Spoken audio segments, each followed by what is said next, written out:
eu quero conversar hoje sobre como nós lidamos com os nossos desafios, como nós lidamos com os problemas que aparecem na nossa vida, como nós lidamos com os nossos problemas pessoais. Na verdade, nós não lidamos todos da mesma maneira. Cada um de nós tem uma forma diferente de lidar com os seus problemas, com os seus desafios, mas há basicamente três tipos de pessoas. Três formas diferentes de se lidar com os problemas, basicamente. A primeira forma, o primeiro tipo de pessoa, é aquela pessoa que, quando o problema acontece na vida dela, seja qual tipo for, tá? Problema financeiro, emocional, de saúde, enfim, qualquer tipo de problema. O primeiro tipo de pessoa é aquela que, quando o problema acontece, ela percebe o problema, percebe o que aquilo traz e ela prefere deixar com que aquele problema se resolva sozinho. Ou seja, ela não age para que aquilo se resolva, e ela não contribui para que aquilo se resolva. E isso tem uma explicação. Na maior parte das vezes, é para que ela não se desgaste emocionalmente. Você imagina, por exemplo, vamos botar um exemplo para ficar mais fácil da gente compreender isso. Imagina uma mulher que descobre que está sendo traída pelo marido. Se ela for desse primeiro tipo de pessoa que deixa que a coisa fique para lá, normalmente ela deixa que a coisa encaminhe-se por si só para evitar um desgaste emocional maior para ela. Porque ela sabe que se ela for fazer alguma coisa, se ela for tomar alguma atitude, ela vai sofrer muito com aquilo. Então, mesmo sabendo do problema, mesmo percebendo que o problema está acontecendo, ela prefere ficar calada, ela prefere não enfrentar o problema, não resolver aquele problema de uma forma racional, como uma maneira de minimizar a própria dor. Eu dei o exemplo da mulher traída, mas poderia ser também aquela pessoa que descobre que tem uma doença e que precisa fazer uma cirurgia, por exemplo, para resolver aquela doença e que fala assim: não, eu não vou fazer. Por quê? Porque ela tem medo daquela cirurgia, tem medo da coisa piorar. E aí se apega com outras soluções. Não, eu vou tomar um chá que vai resolver, eu vou ficar rezando que vai resolver o meu problema. Ou seja, ela tenta contornar a solução ou levar a solução para algo que mexa menos com o seu sistema emocional. Obviamente que em ambos os casos que eu falei, tanto da mulher traída quanto do problema de saúde, é bem provável que quem age desta maneira vai ter no futuro consequências piores do que aquela do presente. Mas ela quer a sua felicidade momentânea. Ela pensa no seu bem-estar neste momento. Ela prefere não pensar que aquilo pode se agravar e que aquilo pode trazer mal-estar maior no futuro. Ela está pensando no seu bem-estar nesse momento, para não se desgastar emocionalmente agora. Então ela deixa a coisa como está, para que a coisa se resolva por si só ou não. Depois ela pensa o que vai fazer no futuro se a coisa piorar. Esse é o primeiro tipo de pessoa.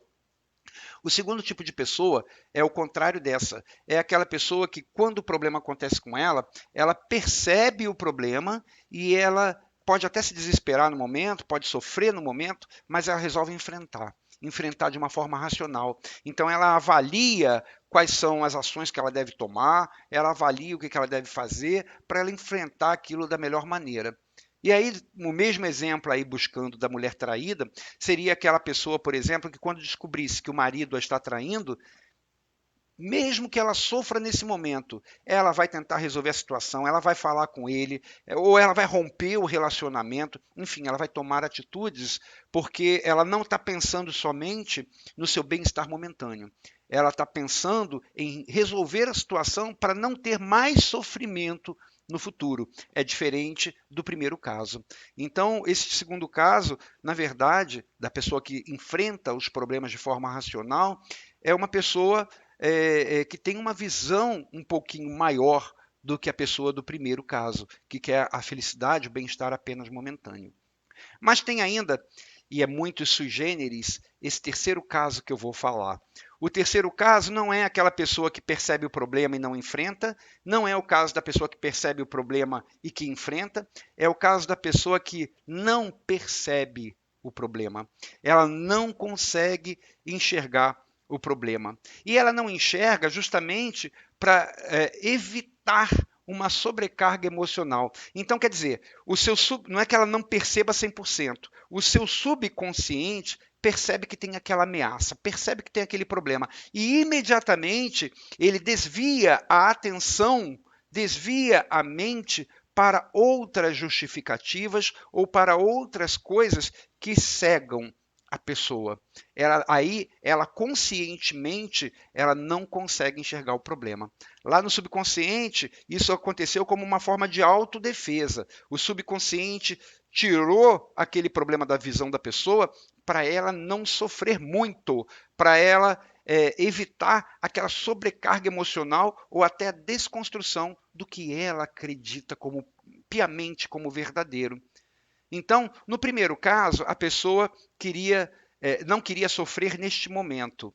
No segundo caso, a pessoa não quer sofrer no futuro. E neste terceiro caso, da pessoa que veda a sua visão e que nega aquele problema que está acontecendo, ela não quer sofrer nunca.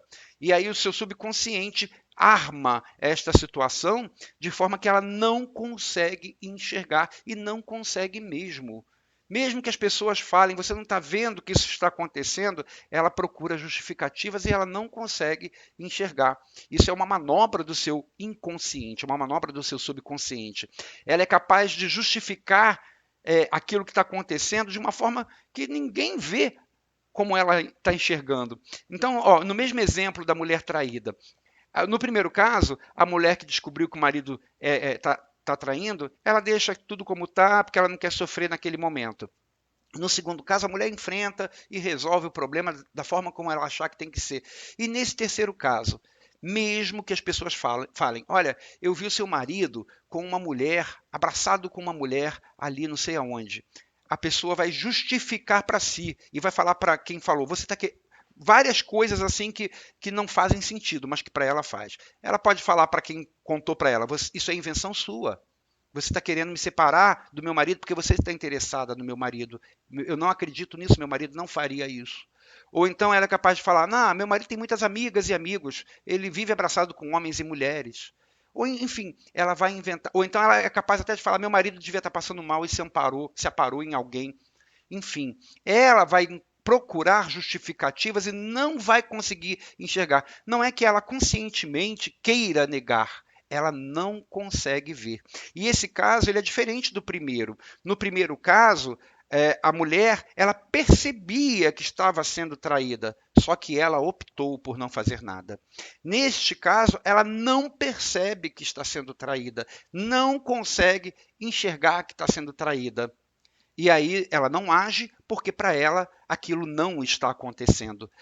E isso é tão comum de acontecer, mais do que a gente pensa, que de vez em quando a gente vê até na mídia, né, casos, por exemplo, de estupro em família, que a mulher casou uma segunda vez ou botou um companheiro dentro de casa. Eu já vi isso várias vezes na televisão. E que aí o companheiro dela assediava a filha dela. Sexualmente. Eu já vi vários casos assim na televisão. E que, por mais sinais que isso desse, a mãe da menina não conseguia ver. Ela justificava as marcas que apareciam no corpo da menina como se a menina tivesse caído. Você tem que ter mais cuidado. Ou achava que era alguma doença. Mas, enfim, ela não levava para o caso de estupro, para o caso de assédio. E não é porque ela não queria, é porque é uma manobra do seu subconsciente para que ela não sofresse, para que ela não desconstruísse alguma coisa que ela criou para si como verdade. E nesse caso, a verdade de que o atual marido é o melhor possível. Então, por mais que as pessoas pudessem falar para ela, você não está vendo sua filha como que ela mudou o seu comportamento, ela está mais para baixo, ela está mais triste, ela está mais introspectiva. Essa mãe é capaz de justificar assim, é coisa da idade. Ou então, não, ela está muito focada nos estudos, enfim, ela não consegue enxergar, apesar de todos os sinais, e é capaz de dar as justificativas mais descabidas possíveis para os sinais. Agora, essa mesma mãe dessa menina que sofre o assédio do padrasto, que a mãe não consegue enxergar, ela é perfeitamente capaz de enxergar se isso acontecer na casa da vizinha. Se lá na casa da vizinha o padrasto da outra menina lá começar a assediar aquela menina, esta mãe daqui ela é muito capaz de falar com a vizinha: você não está vendo o que está acontecendo com a sua filha? Olha as marcas que estão aparecendo no corpo dela, olha como que ela está mais introspectiva. Ou seja, ela é capaz de ver claramente o que está acontecendo lá, alertar a sua vizinha, mas os mesmos sinais que acontecem lá acontecem aqui e ela não consegue associar que a causa do problema lá é a mesma daqui. Sabe por que isso? Isso é um reflexo da ignorância. Nós todos somos ignorantes, mas é aquela ignorância de não saber como a gente lidaria com os nossos sentimentos se a gente admitisse para nós que aquilo realmente acontece. Então, quando o nosso subconsciente arma essa visão falsa do que está acontecendo, é uma autodefesa, porque o nosso subconsciente nos conhece. E o nosso subconsciente sabe, olha, se esta mãe, vamos dizer que eu fosse a mãe, se essa mãe aqui descobrisse que o seu marido, que ela botou dentro de casa, assedia a filha, ela ia desmoronar. Ela iria perder todas as suas bases, todas as suas estruturas. Então, o subconsciente, como uma manobra de autodefesa, veda essa visão. E a mãe começa a ver outras coisas, a justificar de outra forma. E não adianta a gente alertar, porque a pessoa simplesmente não vê. Obviamente, desses três modos de enfrentar os nossos problemas, o primeiro deles, só para a gente relembrar, o primeiro deles percebe o problema e não age, o segundo deles percebe e age, e o terceiro não percebe e por isso não age. Dessas três formas, a melhor da gente adotar sempre vai ser a segunda, porque a segunda é mais racional. A segunda, ela não está vendo a nossa felicidade momentânea, ela está vendo uma felicidade um pouquinho maior, que é a felicidade do futuro. Vamos resolver o problema agora para tirar esse problema do nosso caminho e continuarmos a caminhar com mais felicidade. Então, a segunda forma é sempre a melhor da gente adotar. Só que a gente, ouvindo assim eu falar, a gente pode estar pensando assim, mas eu vou tentar sempre ser da segunda forma, eu tento sempre raciocinar sobre os meus problemas e ver a melhor forma de resolver. Não é bem assim, porque nenhum de nós está livre de vez ou outra agir como a primeira ou como a terceira forma. Nenhum de nós está livre, mesmo que a gente haja na maior parte das vezes de uma forma racional, tentando ver o problema e tentando resolvê-lo, mas nenhum de nós está livre de uma vez ou outra acontecer da gente se portar como a primeira pessoa, ou seja, como aquela que viu o problema e vai falar assim, não, deixa como está, não vou mexer nisso agora, deixa como está, deixa passar. Ou então como a terceira, da gente nem ver que tem o problema.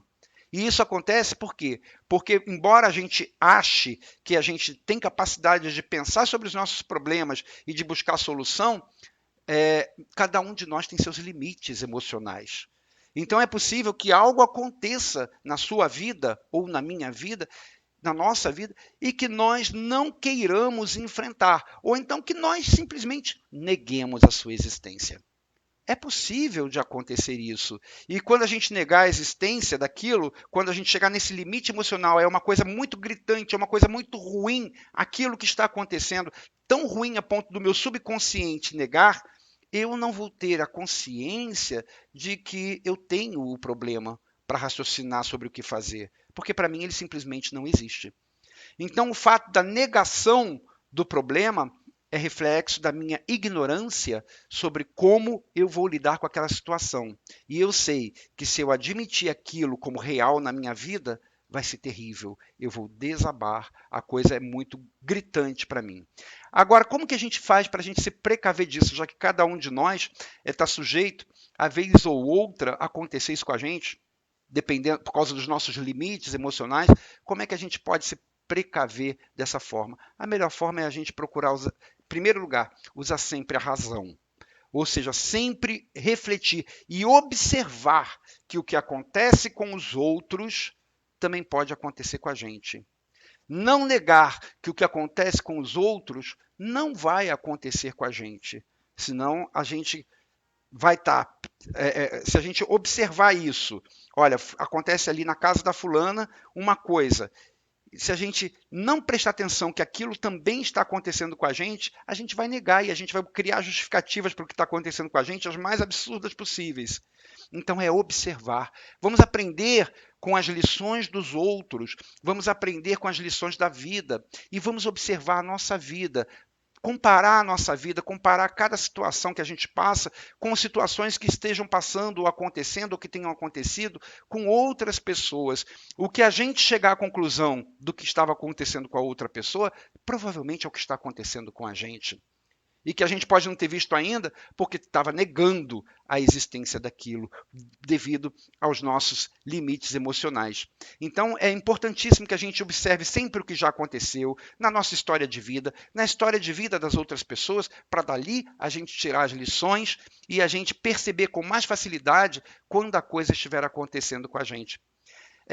Mas nem sempre é fácil. Em épocas de pandemia, por exemplo, que é uma época que nós estamos vivendo agora, nós vemos isso acontecendo muitas vezes da negação e de não observar a história para ver o que aconteceu lá e repetido aqui. Quer ver um exemplo? Já que estamos falando de pandemia, lá na Idade Média, em 1518 a 1520, houve a grande peste negra na Europa.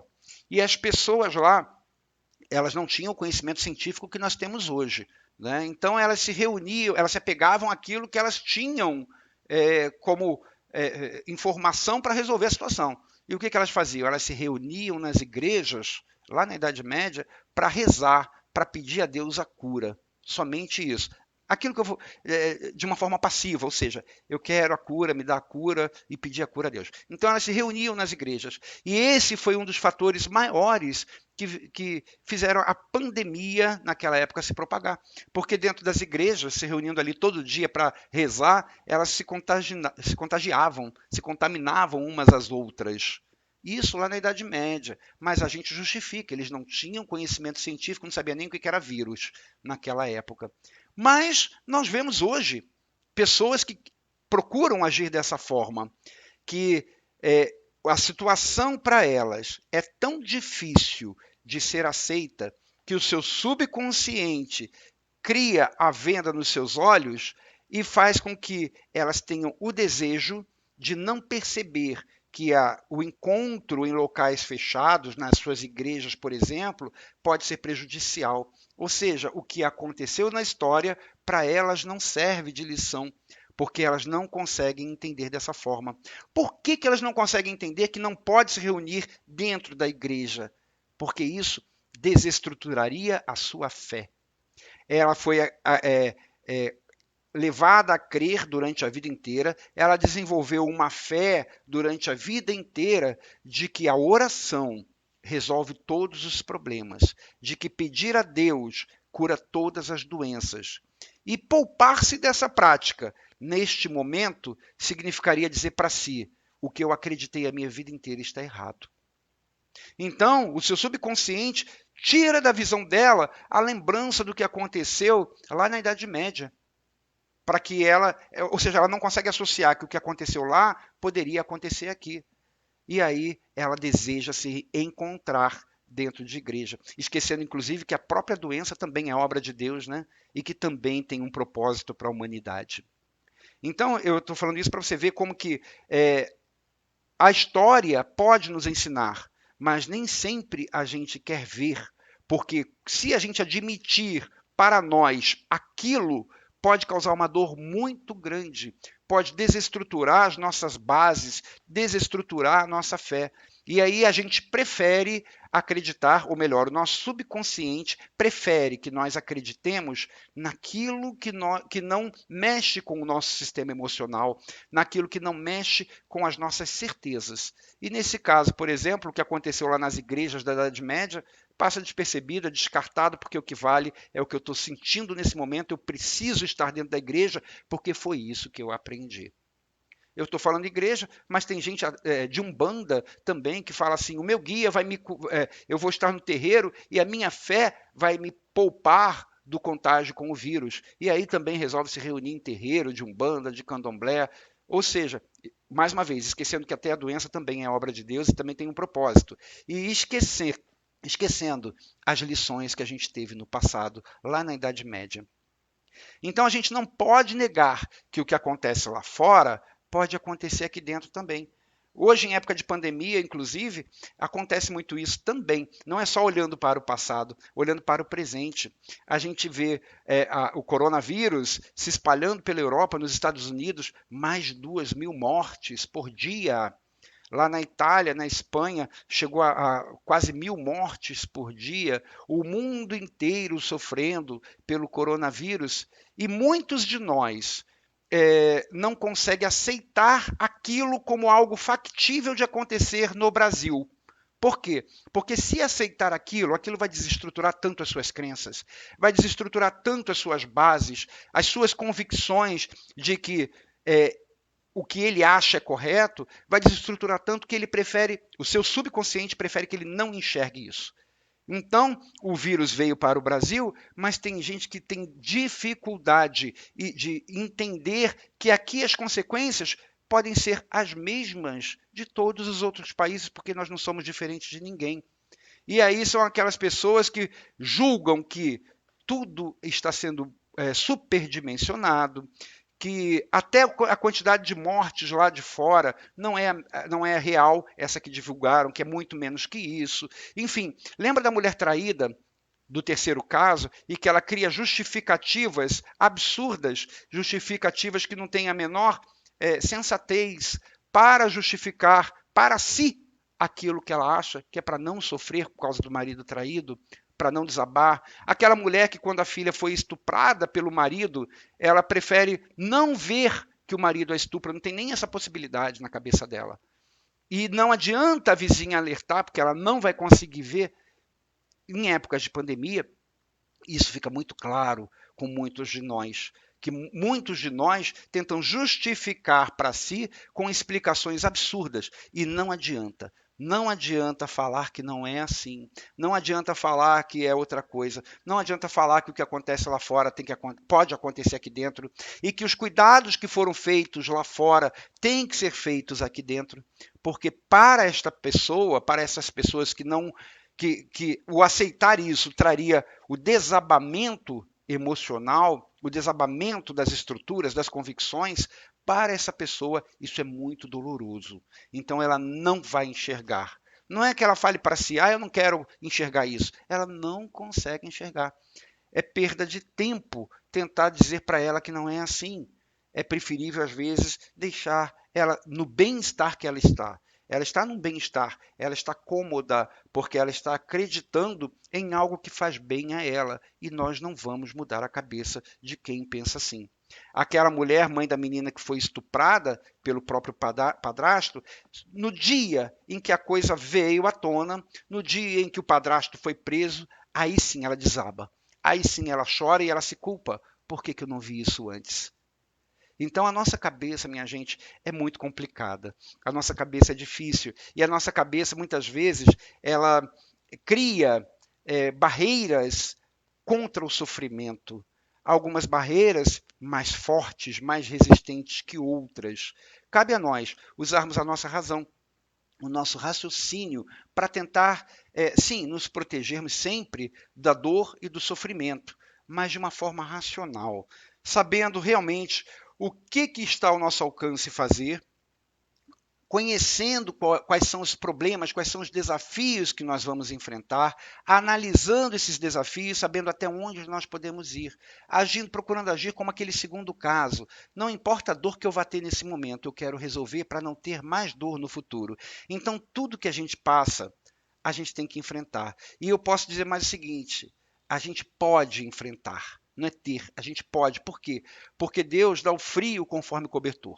Qualquer problema que nós tenhamos, por mais difícil que ele pareça para nós, vai estar sempre ao nosso alcance superá-lo, passar por ele. Deus não nos daria uma provação maior do que aquela que a gente conseguiria suportar. Não colocaria um fardo maior nas nossas costas do que o que nós aguentamos. Então, se acontece um problema na sua vida pessoal, por exemplo, ou em qualquer âmbito, financeira, profissional, qualquer problema, tenha certeza que nós podemos enfrentá-lo. Você pode enfrentar, Procure usar mais a razão. Seja menos passional, porque as paixões, os sentimentos, enganam e são os maiores causadores das vendas nos olhos que impedem de ver a realidade. É preciso a gente estar pronto para a realidade, seja ela qual for, e é preciso que a gente haja da forma como tem que agir naquele momento para enfrentar aquele problema e vencer. Há um tempo atrás, conversando com a Pombagira, lá no terreiro, sobre alguns problemas que a gente vinha passando na casa, problemas financeiros, inclusive, eu gosto sempre de repetir isso. Ela falou para mim: olha só, os problemas financeiros, e eu estendo isso para todos os outros problemas, nada mais são do que um exercício, um desafio para a sua criatividade e para a sua inteligência. E é assim que a gente tem que encarar todos os desafios da nossa vida, não como algo que simplesmente vai nos fazer sofrer. Use a sua criatividade, use a sua inteligência, que você vai conseguir ver a melhor solução e vai tomar as melhores decisões sempre, sem precisar fugir e sem precisar colocar a venda nos olhos. Que Deus abençoe você abundantemente, que ajude você a tomar sempre as melhores decisões na sua vida e que a cada dia, a cada passo, essas decisões sejam sempre cada vez mais acertadas e lhes tragam cada vez mais felicidades. Um grande beijo, até o nosso próximo encontro. Fique com Deus e até lá.